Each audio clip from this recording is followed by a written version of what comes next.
ورحمۃ اللہ وبرکاتہ۔ ان الحمد للہ نحمده ونستعینه ونستغفره ونعوذ باللہ من شرور انفسنا ومن سیئات اعمالنا من يهده الله فلا مضل له ومن يضلله فلا هادي له واشهد ان لا اله الا الله وحده لا شريك له واشهد ان محمدا عبده ورسوله اما بعد اعوذ بالله من الشيطان الرجيم بسم الله الرحمن الرحيم يا ايها الذين امنوا اتقوا الله حق تقاته ولا تموتن الا وانتم مسلمون يا أيها الناس اتقوا ربكم الذي خلقكم من نفس واحدة وخلق منها زوجها وبث منهما رجالا كثيرا ونساء واتقوا الله الذي تساءلون به والأرحام إن الله كان عليكم رقيبا يا أيها الذين آمنوا اتقوا الله وقولوا قولا سديدا يصلح لكم أعمالكم ويغفر لكم ذنوبكم ومن يطع الله ورسوله فقد فاز فوزا عظيما وقال الله تبارك وتعالى في موضع آخر بسم الله الرحمن الرحيم وكلوا واشربوا حتى يتبين لكم الخيط الأبيض من الخيط الأسود من الفجر سبحانك لا علم لنا إلا ما علمتنا إنك أنت العليم الحكيم رب اشرح لي صدري ويسر لي أمري واحلل عقدة من لساني يفقهوا قولي رب زدني علما رب زدني علما اللهم ربي زدني علما اللهم انفعنا بما علمتنا وعلمنا ما ينفعنا وزدنا علما اللهم انفعنا بما علمتنا وعلمنا ما ينفعنا وزدنا علما اللهم انفعنا بما علمتنا وعلمنا ما ينفعنا وزدنا علما۔ معزز حاضرین جمعہ، تمام قسم کی تعریف و توصیف اللہ رب ذوالجلال والاکرام کے لیے لائق و زیبا ہے،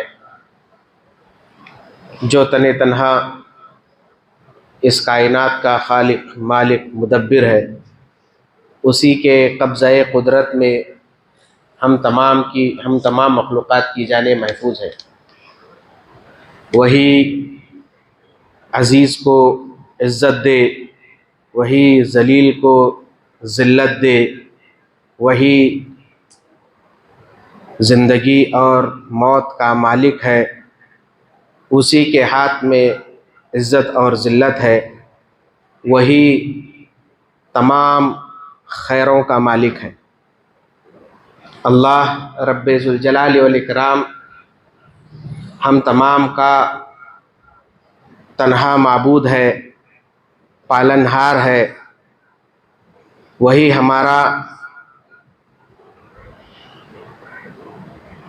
ہماری مدد کرنے والا، ہمارے عیوب کو چھپانے والا اور ہماری خوبیوں کو اجاگر کرنے والا ہے۔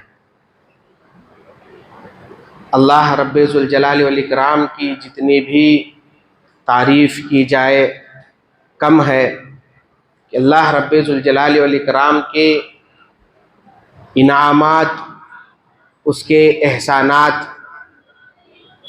ان تمام کو مد نظر رکھتے ہوئے اگر انسان اللہ تبارک و تعالیٰ کے اصول اور ضوابط کے مطابق زندگی گزارے، زندگی ختم ہو جائے گی، لیکن اللہ تبارک و تعالیٰ کا حق ہم کما حقہ ادا نہ کر سکیں گے۔ مختصر سی حمد کے بعد تاجدار مدنی احمد مجتبیٰ محمد مصطفیٰ صلی اللہ علیہ وسلم پر درود و سلام کا نزول ہو۔ آپ علیہ الصلاۃ والسلام نے اللہ تبارک و تعالیٰ کی طرف سے نازل کی گئی تمام تعلیمات سے ہم امتیوں کو روشناس فرمایا۔ حمد و صلات کے بعد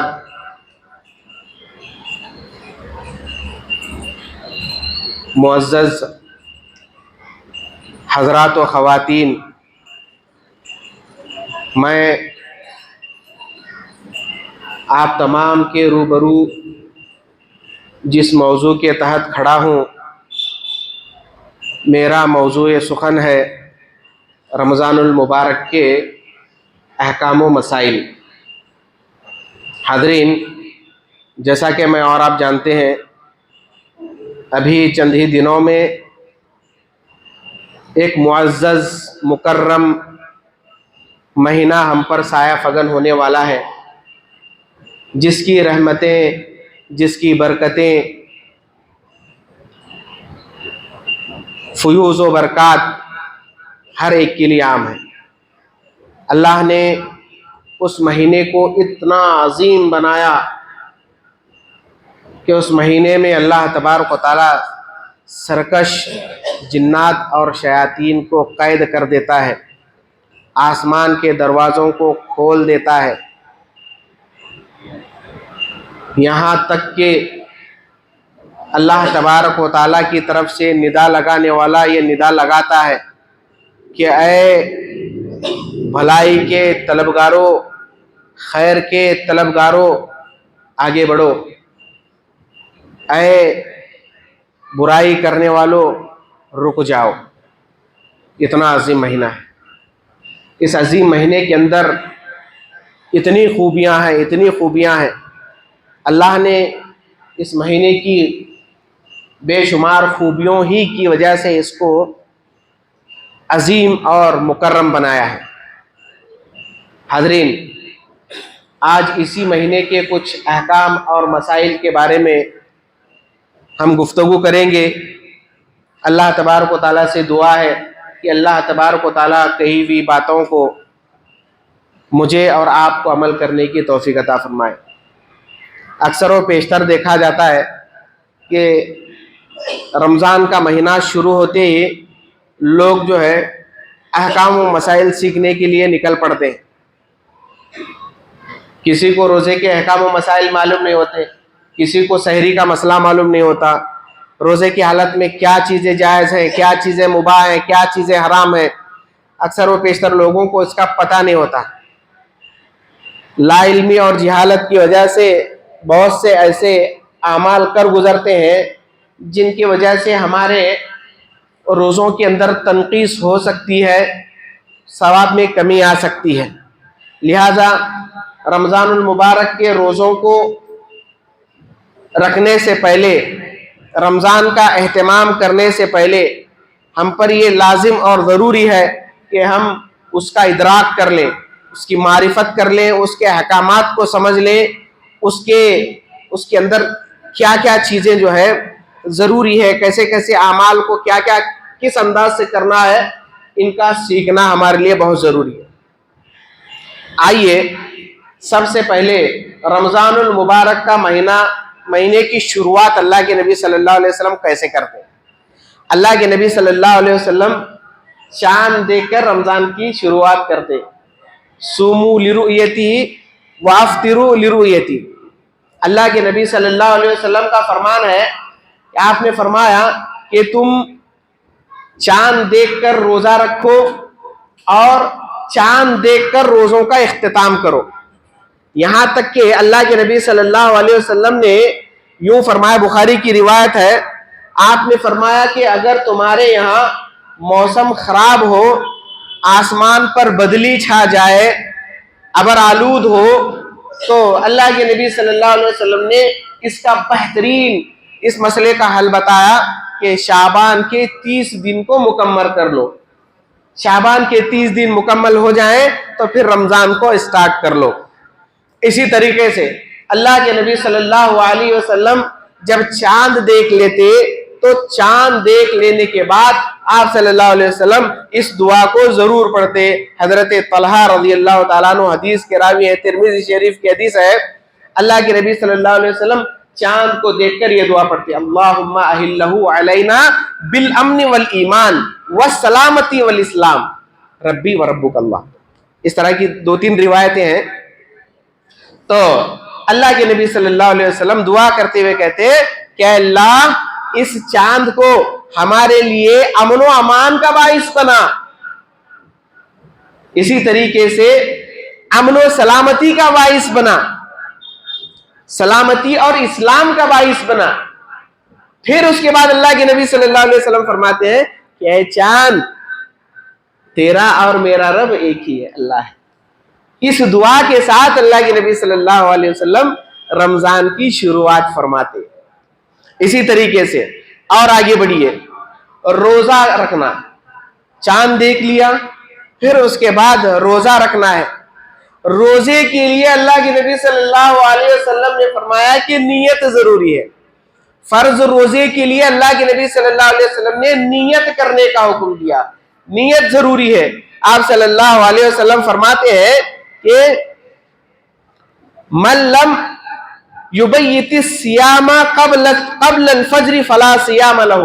ابو داؤد کی روایت ہے, جس کسی نے طلوع فجر سے پہلے روزے کی نیت نہیں کر لی اس کا روزہ صحیح نہیں ہے.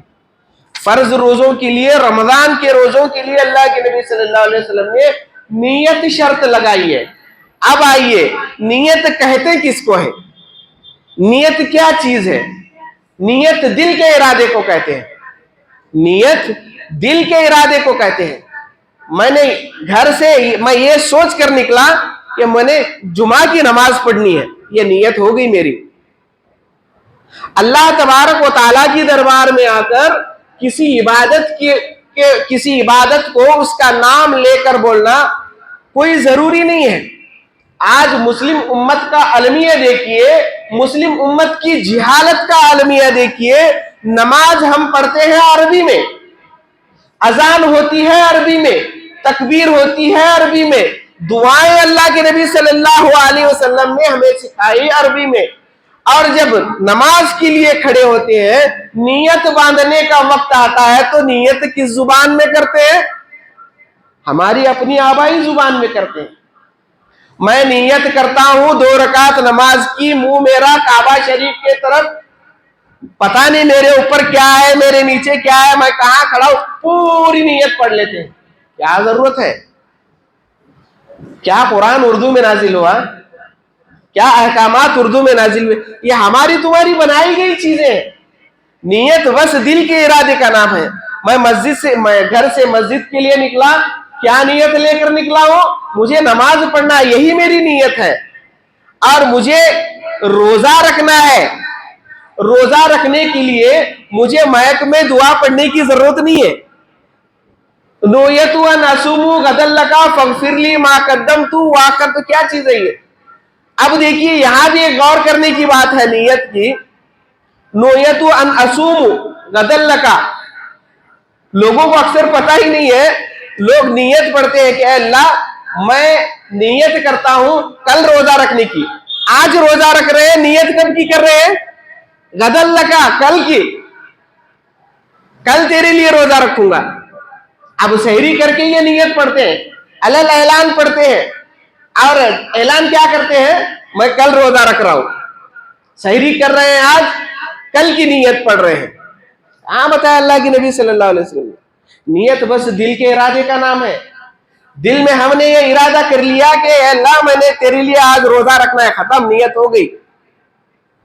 لہذا میرے بھائیوں, اسلام خالص ہے, دین خالص ہے. دین کے اندر نہ تو کسی چیز کو ڈالا جا سکتا ہے, نہ تو کوئی چیز شریعت سے نکالی جا سکتی ہے.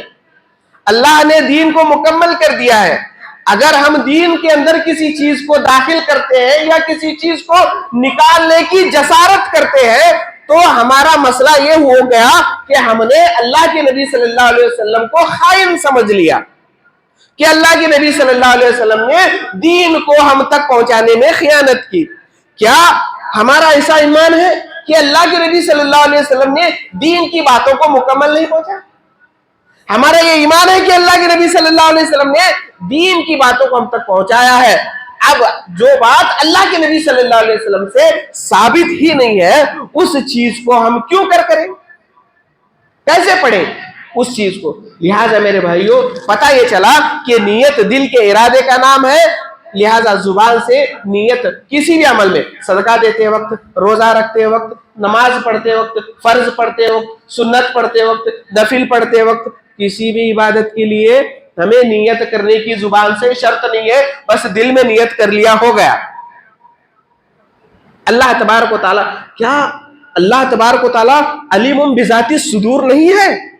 کیا اللہ تبارک و تعالیٰ ہمارے دلوں کے بھید کو جانتا نہیں؟ کیا اللہ ہماری عبادت کو نہیں جانے گا؟ یقیناً اللہ تبارک و تعالیٰ ہماری عبادتوں کو جانے گا. لہٰذا ہمیں نیت دل میں کرنا ہے، بس اللہ تبارک و تعالیٰ جان لے گا، زبان سے کرنے کی ضرورت نہیں ہے. اور آگے بڑھیے. اب باری آئی سحری کرنے کی. رمضان المبارک کے احکام و مسائل میں سے سحری بھی ہے. اللہ تبارک و تعالیٰ نے قرآن مجید میں فرمایا وَكُلُوا وَاشْرَبُوا حَتَّى يَتَبَيَّنَ لَكُمُ الْخَيْطُ الْأَبْيَضُ مِنَ الْخَيْطِ الْأَسْوَدِ مِنَ الْفَجْرِ. اللہ تبارک و تعالیٰ نے سحری کا وقت بتایا ہے.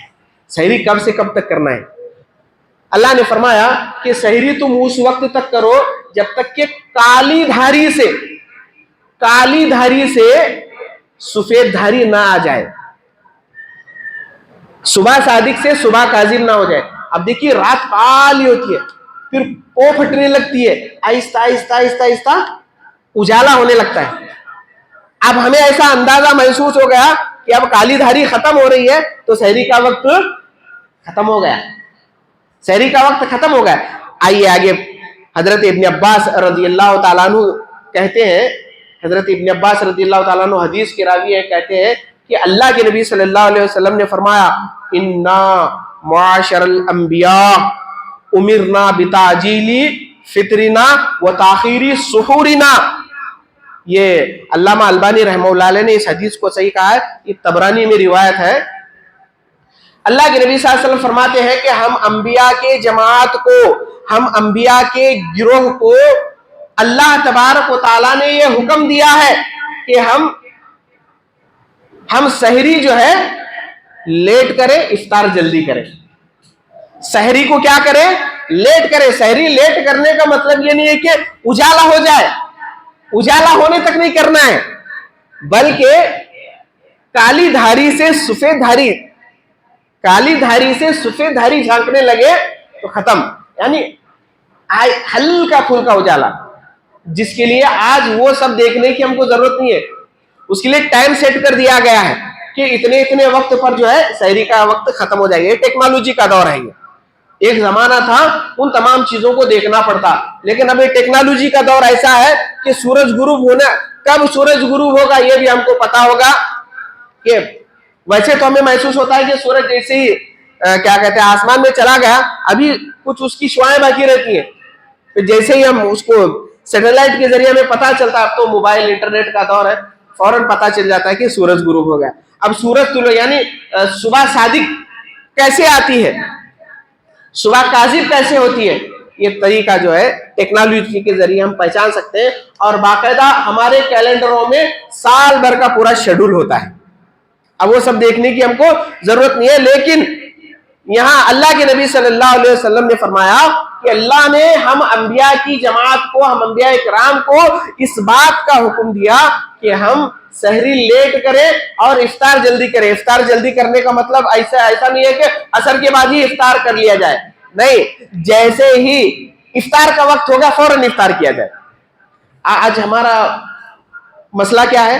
معاملہ ہمارا یہ ہے کہ سحری کا وقت، افطار کا وقت ختم ہو جاتا ہے، ہونے کے بعد 2-3 منٹ پھر لمبی لمبی دعائیں ہوتی ہیں جن کا اللہ کے نبی صلی اللہ علیہ وسلم سے کوئی ثبوت نہیں ہے، پھر اس کے بعد جا کر سحری کرتے، افطار کرتے. اللہ کے نبی صلی اللہ علیہ وسلم نے اس سے منع فرمایا. یہاں تک کہ اللہ کے نبی صلی اللہ علیہ وسلم نے فرمایا کہ لوگ جب تک کیا کہتے ہیں افطار جلدی کرتے رہیں گے برابر جو ہے بھلائی میں رہیں گے. یہ اللہ کے نبی صلی اللہ علیہ وسلم کا فرمان ہے. اسی طریقے سے سحری کے متعلق اللہ کے نبی صلی اللہ علیہ وسلم نے فرمایا تسحروا فإن فی السحور برکۃ، تم سحری کیا کرو، سحری میں برکت ہے. بہت سے لوگوں کا نظریہ ہے کہ بھائی سحری کیا کریں گے، رات میں کھائے سو پیٹ بھرے سو، چاہے رات میں کھانا کھائے سو پیٹ بھرے سو، اب سحری کرنے کی ضرورت نہیں، سو جاتے ایسی. یا بعض لوگ ایسے کرتے ہیں رمضان کے مہینے میں رات بھر جاگتے. کب تک جاگتے؟ 2-3 بجے تک جاگتے، 2-2:30 بجے تک جاگتے. اب پیٹ فل رہتا، سو جاتے، اسی کو سحری سمجھ لیتے.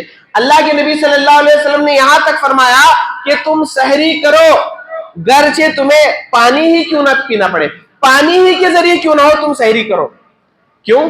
اس لیے کہ اللہ کے نبی صلی اللہ علیہ وسلم نے مخالفت کرنے کا حکم دیا، یہود و نصارہ کی، یہود کی مخالفت کرنے کا حکم دیا اللہ کے نبی صلی اللہ علیہ وسلم نے. اسی طریقے سے حضرت ارباض بن ساریہ رضی اللہ تعالیٰ عنہ حدیث کے راویہ کہتے ہیں کہ ایک مرتبہ اللہ کے نبی صلی اللہ علیہ وسلم سحری فرما رہے تھے، سحری کر رہے تھے. حضرت ارباض بن ساریہ رضی اللہ تعالیٰ عنہ کا گزر ہوا. آپ صلی اللہ علیہ وسلم نے ارباض بن ساریہ رضی اللہ تعالیٰ عنہ کو کیا کہہ کر بلایا؟ اے میرے صحابی، آؤ مبارک کھانے کی طرف آؤ، بابرکت کھانے کی طرف آؤ، اس بابرکت کھانے کو کھا لو. تو پتہ کیا چلا؟ پتہ یہ چلا کہ سحری کھانے میں برکت ہے، اور سحری کا کھانا مبارک کھانا ہوتا ہے، بابرکت کھانا ہوتا ہے. لہذا ہمیں چاہیے کہ ہم ایک گلاس پانی ہی کیوں نہ ہو پی لیں. اگر ہمارا پیٹ بھرا ہوا ہے، ہم کو بعض لوگوں کا ایسا مزاج ہوتا ہے، ایسی طبیعت ہوتی ہے کہ صبح صبح کھانے سے متلی وغیرہ آتی ہے تو پانی پی لیں. اللہ کے نبی صلی اللہ علیہ وسلم نے یہ آپشن رکھا ہے ہمارے لیے، پانی پی کر جو ہے سحری کر لیں. اور پچھلے جمعہ میں نے بتایا تھا کہ ہمارا رمضان کیسا گزرتا ہے. رات میں 2-3 بجے سحری کر لیتے ہیں، فجر کی نماز ہی نہیں پڑھتے. فائدہ کیا میرے بھائیوں؟ ہم ایک فرض ادا کر رہے ہیں تو دوسرا فرض ہم سے ساقط ہو رہا ہے. روزہ بھی ہمارے لیے فرض ہے اور فجر کی نماز بھی ہمارے لیے فرض ہے. اب ایک چیز کے اہتمام کے لیے ہم دوسرے فرض کو چھوڑ رہے ہیں، تو پھر ہماری دوسری چیز کیسے قبول ہوگی؟ اس لیے میرے بھائیوں سحری کو بالکل مؤخر کیجئے، بالکل مؤخر کیجئے. آئیے آگے اللہ کے نبی صلی اللہ علیہ وسلم کی حدیث ہے کہ آپ صلی اللہ علیہ وسلم فرماتے ہیں کہ اللہ کے نبی صلی اللہ علیہ وسلم فرماتے ہیں اذا سمع احدكم النداء والاناء على يده فلا يدعو حتى يقضي حاجته منه. ابو داؤد کی روایت ہے. اللہ کے نبی صلی اللہ علیہ وسلم نے فرمایا کہ دیکھو سحری کتنا مؤخر کرنے کا حکم دیا اللہ کے نبی صلی اللہ علیہ وسلم نے. سحری کتنا لاسٹ میں کرنے کا حکم دیا کہ اگر تم میں سے کوئی آدمی کھانا کھا رہا ہے، سحری کر رہا ہے، تم میں سے کوئی آدمی سحری کر رہا ہے، اس کے ہاتھ میں برتن ہے، اس کا ہاتھ برتن میں ہے، اذان ہو گئی. اذا سمع النداء، جب وہ اذان کو سن لے تو اپنے برتن کو نہ چھوڑے، اپنے برتن کو نہ چھوڑے، یعنی آدھے کھانے سے نہ اٹھے، بلکہ اللہ کے نبی صلی اللہ علیہ وسلم نے فرمایا کہ وہ اپنی پوری حاجت کو مکمل کر لے، وہ اپنا کھانا کھا لے، ختم کر لے. سہولت، شریعت نے سہولت دی ہے. اسلام اتنا آسان مذہب. اللہ کے نبی صلی اللہ علیہ وسلم نے فرمایا کہ ان الدین یسر، دین اسلام بہت آسان ہے. کوئی کیا کہتے ہیں، انسان کو جو ہے کسی بھی قسم کی جلد بازی کی ضرورت نہیں ہے، کسی بھی قسم کی کیا ہے، کسی بھی قسم کی جو ہے کیا کہتے ہیں شریعت کی مخالفت کی ضرورت، شریعت کی مخالفت کرنے کا اسلام نے ہمیں چانس ہی نہیں دیا. پتہ کیا چلا؟ پتہ یہ چلا کہ اسلام بڑا آسان ہے اور ہمیں سحری آرام سے کرنا ہے. اب جب ہم سحری کر رہے ہیں، سحری کرتے وقت اذان ہو گئی تو ہمیں چھوڑ کر نہیں اٹھنا ہے، اپنی حاجت کو بقدر ضرورت پورا کر کے اٹھنا ہے. اسی طریقے سے افطار کے احکام، یہ ان احکامات سے بھی جو ہے بہت سے لوگ کیا کہتے ہیں بہت لا علم ہوتے ہیں. اللہ کے نبی صلی اللہ علیہ وسلم نے افطار کرنے کا جو شیڈول ہے، جو طریقہ ہے وہ بتایا. اللہ کے نبی صلی اللہ علیہ وسلم فرماتے ہیں کہ اذا اقبل اللیل وادبر النہار وغربت الشمس فقد افطر الصائم. بخاری مسلم کی حدیث ہے. اللہ کے نبی صلی اللہ علیہ وسلم فرماتے ہیں کہ جب دن گزر جائے، کیا کہتے ہیں، جب رات گزر جائے دن آئے پھر سورج غروب ہو. رات گزر گئی دن آیا پھر دن آنے کے بعد سورج غروب ہونے لگا. جب سورج غروب ہو گیا تو اللہ کے نبی صلی اللہ علیہ وسلم نے صائم کو اور روزے دار کو حکم دیا کہ وہ روزے کو افطار کرے. روزے کو وہ افطار کرے. سورج غروب ہو گیا, اب کسی چیز کے انتظار کی ضرورت نہیں ہے. اب لوگ انتظار کرتے, اب کیا کہتے ہیں, بہت سے لوگ اذان کا انتظار کرتے ہیں, دعا پڑھنے کا انتظار کرتے ہیں, اسی طریقے سے سائرن بجنے کا انتظار کرتے ہیں. اللہ کے نبی صلی اللہ علیہ وسلم کا یہ صاف حکم ہے کہ سورج غروب ہو گیا, ہمیں یہ پتا چل گیا کہ اب سورج غروب ہو گیا. اب تو گھروں کے اندر بھی کیلنڈر ہوتے ہیں, فلاں فلاں وقت کو افطار کا وقت ہو جاتا ہے, فوراً جو ہے افطار کر لیا جائے.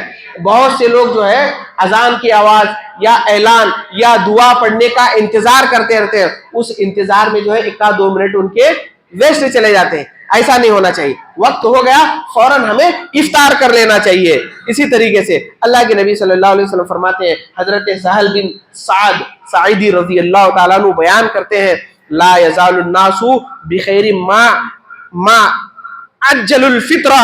اللہ کے نبی صلی اللہ علیہ وسلم فرماتے ہیں کہ جب تک لوگ سحری افطار میں جلدی کریں گے برابر خیر اور بھلائی میں رہیں گے. اللہ تبارک و تعالیٰ کی طرف سے ان کو خیر اور بھلائی ملتے رہے گی. اسی طریقے سے اللہ کے نبی صلی اللہ علیہ وسلم افطار کر چکنے کے بعد یہ دعا پڑھا کرتے تھے. حضرت ابن عمر رضی اللہ تعالیٰ عنہ حدیث کے راوی ہیں, اللہ کے نبی صلی اللہ علیہ وسلم یہ دعا پڑھتے, ذهب الظمأ وابتلت العروق وثبت الاجر انشاءاللہ, کہ پیاس بجھ گئی, رگیں تر ہو گئی اور روزے دار کے لیے اللہ تبارک و تعالیٰ کی طرف سے اجر ثابت ہو گیا. یہ دعا اللہ کے نبی صلی اللہ علیہ وسلم پڑھا کرتے, لہٰذا ہمیں بھی چاہیے کہ ہم اس دعا کو پڑھتے رہیں. اسی طریقے سے اللہ کے نبی صلی اللہ علیہ وسلم, حضرت انس رضی اللہ تعالیٰ عنہ حدیث کی راوی ہے, بخاری کی روایت ہے کہ اللہ کے نبی صلی اللہ علیہ وسلم تازہ کھجور سے افطار کرتے. تازہ کھجور سے افطار کرتے. تازہ کھجور میسر نہ ہوتا تو چھوارے یعنی خشک کھجور, جسے ہم اپنی موٹی زبان میں خارق بولتے, اس کے ذریعے کرتے. اگر وہ چیز بھی نہ ملتی تو اللہ کے نبی صلی اللہ علیہ وسلم پانی سے افطار کرتے. یہ طریقہ بتایا اللہ کے نبی صلی اللہ علیہ وسلم نے. یہ اللہ کے نبی صلی اللہ علیہ وسلم کی سنت کی تابعداری ہے, اللہ کے نبی صلی اللہ علیہ وسلم کی سنت کی اتباع ہے. لہٰذا ہمیں آپ صلی اللہ علیہ وسلم کی اطاعت میں آپ صلی اللہ علیہ وسلم کے بتائے ہوئے طریقے کے مطابق یہ افطار کرنا ہے. اسی طریقے سے روزے دار کے لیے, اختصار کے ساتھ باتیں بتاؤں گا میں, باتیں زیادہ ہیں. روزے دار کے لیے جائز امور کیا ہیں روزے کی حالت میں؟ روزے کی حالت میں جائز امور, بہت سے لوگ رمضان کے احکامات سے کیا ہے ناواقف ہیں. اب دیکھیے ایک مسئلہ اللہ کے نبی صلی اللہ علیہ وسلم نے بتایا, حالت جنابت میں آدمی سحری کر سکتا ہے. رات میں آدمی, ایک شخص نے ہم بستری کیا, اب صبح میں جو ہے اب اٹھنے میں تاخیر ہوگی. اب آدمی کیا سوچتا ہے کہ بھائی جب تک میں غسل نہیں کروں گا میں سحری کیسے کروں گا؟ نہیں, حضرت عائشہ رضی اللہ تعالیٰ عنہ بیان کرتی ہیں کہ آپ صلی اللہ علیہ وسلم کبھی کبھی اس حالت میں فجر کرتے, اس حالت میں فجر میں اٹھتے کہ آپ حالت جنابت میں ہوتے, اور آپ صلی اللہ علیہ وسلم اٹھ کر جو ہے سحری کر لیتے. سحری کرنے کے بعد آپ غسل کرتے. سہولت, شریعت کی طرف سے سہولت ہے. کتنی آسانی ہے. ایسے احکامات, ایسے مسائل بہت سے لوگوں کو معلوم نہیں ہے. اب کبھی کبھار ایسا ہو گیا کہ آدمی لیٹ اٹھ گیا, اب حالت جنابت میں ہے تو وہ پریشان ہوتا ہے. بہت سے بعض آپ کا ہم نے سنا ہے, ہمارے پاس مسائل آئے, بعض سے لوگوں نے کہا کہ ایسا ایسا معاملہ ہوا مولانا ہم نے آج روزہ نہیں رکھا, حالت جنابت میں تھے, وقت لیٹ ہو گیا, روزہ ہم نے نہیں رکھا, سحری کرنے کا موقع نہیں ملا. دیکھیے شریعت اتنی آسان ہے کہ اللہ کے نبی صلی اللہ علیہ وسلم فرماتے ہیں کہ بھائی اس حالت میں رہو لیکن تم سحری کر لو, پھر بعد میں غسل کر لو, غسل کر کے نماز پڑھ لو. آسان ہے شریعت کا جو ہے, شریعت کا مزاج بہت آسان ہے. اسی طریقے سے حالت روزہ میں روزے دار کے لیے جائز امور میں سے ایک معاملہ مسواک کرنا بھی ہے. روزے کی حالت میں مسواک کر سکتے ہیں. اللہ کے نبی صلی اللہ علیہ وسلم فرماتے ہیں کہ اگر میری امت کے لیے, اگر میری امت پر یہ مسئلہ شاق نہ گزرتا تو میں ہر نماز کے لیے انہیں مسواک کرنے کا حکم دیتا. اسی طریقے سے ایک صحابی نے اللہ کے نبی صلی اللہ علیہ وسلم کے متعلق کہا رأیت رسول اللہ صلی اللہ علیہ وسلم یستاکو وہو صائم، کہ اللہ کے نبی صلی اللہ علیہ وسلم کو انہوں نے دیکھا کہ وہ روزے کی حالت میں آپ مسواک کر رہے ہیں۔ اب ایک مسئلہ یہ بھی آتا ہے کہ روزے کی حالت میں ٹوتھ پیسٹ کر سکتے ہیں یا نہیں، پیسٹ کے ذریعے دانت گھس سکتے ہیں، شرط یہ ہے کہ وہ حلق سے نیچے نہ اترے۔ اسی طریقے سے بخاری کی روایت ہے، اللہ کے نبی صلی اللہ علیہ وسلم نے ہمیں یہ بھی اجازت دی، روزے کی حالت میں ہے ہم، اب کھانا پک رہا ہے، کھانے کا ٹیسٹ چکھنا ہے، کھانے کا ٹیسٹ چکھ سکتے ہیں، شرط یہ کہ وہ حلق سے نیچے نہ جائے۔ آسان ہے شریعت، روزے دار کے لیے جائز امور ہے۔ روزے کی حالت میں آدمی تیل لگا سکتا ہے، روزے کی حالت میں آدمی سرما لگا سکتا ہے، روزے کی حالت میں آدمی پچنا لگوا سکتا ہے، ہجامہ کروا سکتا ہے۔ ایک صحابی کہتے ہیں کہ میں نے اللہ کے نبی صلی اللہ علیہ وسلم کو دیکھا کہ آپ حالت احرام میں بھی اور روزے کی حالت میں بھی آپ نے پچنا لگوایا، یعنی ہجامہ کیا۔ روزے کی حالت میں ہجامہ بھی کر سکتے ہیں۔ یہ آسان مسائل ہیں، ان مسائل کا ادراک ہمارے لیے ضروری ہے۔ اسی طریقے سے میرے بھائیوں، روزے کو توڑنے والی کیا چیزیں ہیں؟ روزے کو توڑنے والی چیزیں جان بوجھ کر کھانا پینا گناہ ہے۔ اور ایک حدیث میں اللہ کے نبی صلی اللہ علیہ وسلم نے فرمایا کہ ایک آدمی جان بوجھ کر روزہ چھوڑ دیتا ہے، توڑ دیتا ہے، دیکھیے توڑ دیتا ہے روزے کو، اس کے بدل کے طور پر پوری زندگی بھر بھی اگر وہ روزہ رکھے گا تو اس کو کمپیر نہیں کر سکتا۔ پوری زندگی بھر بھی وہ جو روزہ اس نے توڑا ہے، پوری زندگی بھی روزہ رکھے گا تب بھی جو ہے اس کی برابری نہیں ہو سکتی۔ اندازہ کیجئے فرض روزے کتنے۔ اسی لیے اللہ تبارک و تعالیٰ فرماتا ہے کہ ہر عمل کا اجر میں نے محدود رکھا ہے، لیکن روزہ ایک ایسا عمل ہے، روزہ میرے لیے رکھتا ہے بندہ، اور اس کا اجر میں ہی دوں گا، کتنا دوں گا پتہ نہیں، بے شمار اجر۔ تو میرے بھائیو، جان بوجھ کر روزہ نہیں چھوڑنا ہے، جان بوجھ کر روزہ چھوڑنا جو ہے گناہ ہے، اور اس سے جو ہے اللہ تبارک و تعالیٰ ناراض ہوتا ہے۔ اسی طریقے سے حالت روزہ میں آدمی ہم بستری نہیں کر سکتا، جماع نہیں کر سکتا۔ اللہ تبارک و تعالیٰ نے پہلی شریعتوں کے لیے ایسا تھا کہ دن میں بھی روزہ، رات میں بھی روزہ، وہ ان کے لیے جو ہے جائز چیزیں بھی جو ہے، مباح چیزیں بھی جو ہے ان کے لیے حرام تھی۔ لیکن اللہ تبارک و تعالیٰ نے امت محمدیہ کے لیے ایک سہولت یہ رکھی ہے کہ روزے دار دن میں روزہ رکھے گا، رات میں جو ہے وہ جماع کر سکتا ہے۔ قرآن مجید میں اللہ تبارک و تعالیٰ نے اس کی وضاحت کرتے ہوئے فرمایا احل لکم لیلۃ الصیام الرفث۔ اللہ تبارک و تعالیٰ نے روزے دار کے لیے رات میں جو ہے جماع اور ہم بستری کو حلال کیا ہے۔ اسی طریقے سے ایک آدمی، ایک واقعہ بخاری کا مشہور واقعہ ہے، ایک صحابی اللہ کے نبی صلی اللہ علیہ وسلم کے پاس آیا، کہا کہ اللہ کے نبی صلی اللہ علیہ وسلم میں ہلاک ہو گیا، میں برباد ہو گیا۔ اللہ کے نبی صلی اللہ علیہ وسلم نے کہا کہ بھائی کس چیز نے تجھے برباد کیا، کس چیز نے تجھے ہلاک کیا؟ تو کہا کہ اللہ کے نبی صلی اللہ علیہ وسلم میں روزے کی حالت میں ہم بستر ہو گیا۔ تو آپ صلی اللہ علیہ وسلم نے فرمایا کہ تجھے کفارہ دینا ہے، تیرے اوپر کفارہ لازم ہے۔ تو اللہ کے نبی صلی اللہ علیہ وسلم نے کفارہ جو ہے، کفارے کا حکم دیا کہ اب تجھے کفارہ دینا ہوگا۔ کیا ہے؟ ایک گردن آزاد کرے گا، ایک غلام کو تو آزاد کرے گا، ایک غلام کو آزاد کر، یا مسلسل 2 مہینے روزے رکھ، یا تو 60 مسکینوں کو کھانا کھلا۔ صحابی نے کہا کہ اللہ کے نبی صلی اللہ علیہ وسلم تینوں چیزوں کی طاقت میرے پاس نہیں، تینوں چیزوں کی طاقت میرے پاس نہیں۔ اللہ کے نبی صلی اللہ علیہ وسلم اتنے مہربان تھے۔ ایک شخص جو ہے ایک بڑا ٹوکرا کھجور کا لے کر جا رہا تھا صدقے کے لیے۔ اللہ کے نبی صلی اللہ علیہ وسلم نے پوچھا کیا کر رہا ہے؟ صدقہ دینا ہے، دے اس کو۔ تو وہ صحابی لے لیے، جس نے روزے کی حالت میں جماع کیا تھا، اس صحابی سے کہا کہ وہ ٹوکرا لے اور لے جا کر صدقہ کر دے۔ اب وہ غریب صحابی نے کہا کہ اللہ کے نبی صلی اللہ علیہ وسلم آج مدینہ کے اندر مجھ سے غریب کوئی نہیں ہے۔ تو اللہ کے نبی صلی اللہ علیہ وسلم نے فرمایا کہ جا تو اپنے گھر میں استعمال کر۔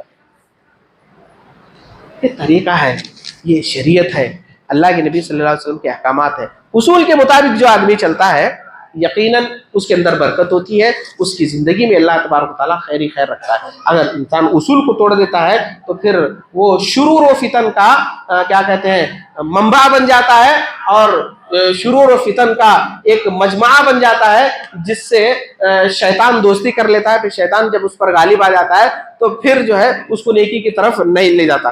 اسی طریقے سے چند باتیں اختصار کے ساتھ بتا کر میں اپنی بات کو ختم کروں گا.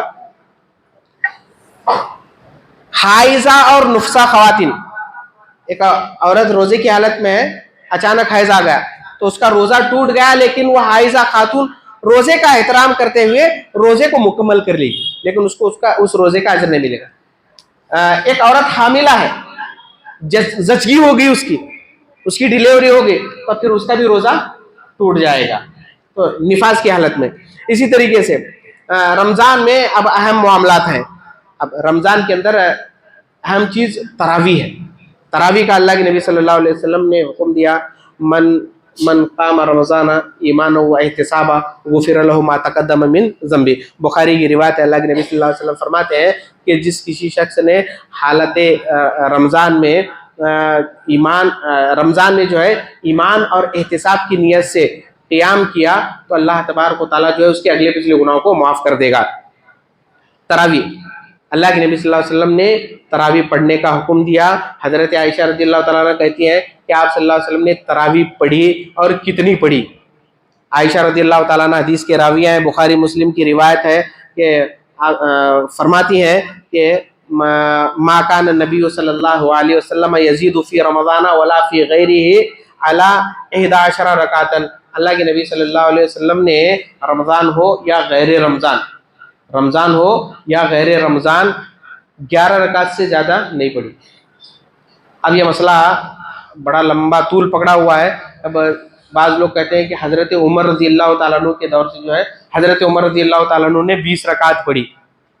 حضرت عمر رضی اللہ تعالیٰ عنہ نے 20 رکعت پڑھی.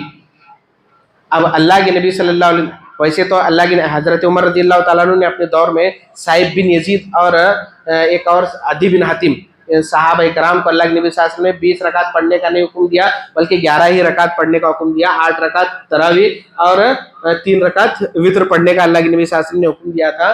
لیکن بعض لوگوں نے جو ہے ایک حدیث کے ایک راوی ہیں جن کے بارے میں آتا ہے کہ وہ مجہول ہے، تو ان کو جو ہے ان کی حدیث کو، ان کے اثر کو حضرت عمر رضی اللہ تعالیٰ عنہ کی طرف منسوب کر کے کہتے ہیں کہ عمر رضی اللہ تعالیٰ عنہ نے 20 رکعت پڑھنے کا حکم دیا تھا. اچھی بات ہے، حضرت عمر رضی اللہ تعالیٰ عنہ نے، چلو مان لیا جائے کہ عمر رضی اللہ تعالیٰ عنہ نے 20 رکعت پڑھنے کا حکم دیا، تو اللہ کے نبی صلی اللہ علیہ وسلم کی شخصیت مقدم ہے یا عمر کی؟ اللہ کے نبی صلی اللہ علیہ وسلم کی شخصیت مقدم ہے یا عمر کی؟ شریعت کس پر نازل ہوئی؟ اللہ کے نبی صلی اللہ علیہ وسلم پر. تو اللہ کے نبی صلی اللہ علیہ وسلم کی بات کو مان لیا جائے گا. اسی طریقے سے امام مالک رحمہ اللہ علیہ کے متعلق آتا ہے کہ ان کے دور میں جو ہے انہوں نے 36 رکعت تراویح پڑھنے کا حکم دیا. تو اس کی تطبیق کی صورت ائمہ نے یہ بتائی کہ 11 رکعت تو اللہ کے نبی صلی اللہ علیہ وسلم سے ہیں، 8 رکعت اللہ کے نبی صلی اللہ علیہ وسلم سے ثابت ہیں، اور بقیہ جو بھی ہے نوافل سمجھ کر پڑھ لے. اس کی تطبیق کی صورت جو ہے ائمہ و مجتہدین نے نکالی ہے. تو یہ لمبی بحث ہے، اس کے لیے اگر کوئی اس بحث کو جاننا چاہتا ہے تو مجھ سے رابطہ کرے. انشاءاللہ میرے پاس کتاب ہے، میں اس کی پوری مدلل اس کو بتا سکتا ہوں. اسی طریقے سے اعتکاف، عائشہ ایک بات بتا کر بات ختم کروں گا. عائشہ رضی اللہ تعالیٰ عنہ بیان کرتی ہیں کہ اللہ کے نبی صلی اللہ علیہ وسلم آخری عشرے میں برابر اعتکاف کیا کرتے تھے، یہاں تک کہ آپ صلی اللہ علیہ وسلم انتقال فرما گئے. جب اللہ کے نبی صلی اللہ علیہ وسلم کا انتقال ہوا تو آپ کی بیویاں بھی جو ہے اعتکاف کیا کرتی تھی. تو پتہ ہی چلا کہ اعتکاف ایک بہترین عبادت ہے. اعتکاف کس کو کہتے ہیں کہ باہر کے تمام جھمیلے چھوڑ کر بندہ جو ہے مسجد میں آ کر اکیلے میں اللہ کی عبادت کے لیے اپنے آپ کو مشغول کر دے. تو ایسی مسجدیں جہاں پر خواتین کی پرائیویسی ہے، ان کے لیے الگ سے انتظام ہے، ان کا ہر چیز کا انتظام، وضو کا، اسی طریقے سے باتھ روم وغیرہ تمام چیزوں کا انتظام ہے، تو خواتین بھی مسجد میں اعتکاف کر سکتی ہیں. اور بہت سے محلوں کے اندر ایسا ہوتا ہے کہ خواتین باقاعدہ گھروں میں اعتکاف کرتی ہیں. گھروں میں اعتکاف کرنا نہیں ہے، اعتکاف صرف مسجد میں ہے. تو یہ چند باتیں تھیں رمضان کے حوالے سے، لہٰذا ان باتوں کا ادراک ہمارے لیے ضروری تھا. ان باتوں کا جاننا، ان مسائل کا جاننا ہمارے لیے ضروری تھا. لہٰذا اللہ تبارک و تعالیٰ سے میں دعا کرتا ہوں کہ الہ العالمین کہی گئی باتوں پر عمل کرنے کی توفیق عطا فرما. الہ العالمین ہمیں ابھی چند دنوں میں رمضان المبارک کا مہینہ ہم پر سایہ فگن ہونے والا ہے. اس مہینے کو ہمارے لیے بابرکت بنا. الہ العالمین اس مہینے میں زیادہ سے زیادہ تیری عبادت کرنے کی توفیق عطا فرما. فرائض تو فرائض، ساتھ میں سنن، نوافل، روزہ، دعائیں، توبہ، استغفار، جتنی بھی عبادات ہیں، صدقہ، خیرات، زکوٰۃ، جو بھی عبادتیں ہیں تمام کو بالکل دل و جان سے انجام دینے کی توفیق عطا فرما. الہ العالمین ہمیں جب تک اس دنیا میں زندہ رکھ، کتاب و سنت پر قائم رکھ. جب ہماری وفات ہو تو زبان پر کلمہ توحید لا الہ الا اللہ محمد رسول اللہ صلی اللہ علیہ وسلم جاری فرما. سبحان ربک رب العزۃ عما یصفون وسلام علی المرسلین والحمد للہ رب العالمین. السلام علیکم و رحمۃ اللہ. ان الحمد للہ نحمده ونستعینه ونستغفره ونعوذ باللہ من شرور انفسنا ومن سیئات اعمالنا من يهده الله فلا مضل له ومن يضلل فلا هادي له واشهد ان لا اله الا الله وحده لا شريك له واشهد ان محمدا عبده ورسوله. اما بعد ان الله يأمركم بالعدل والاحسان وايتاء ذي القربى وينهى عن الفحشاء والمنكر والبغي يعظكم لعلكم تذكرون.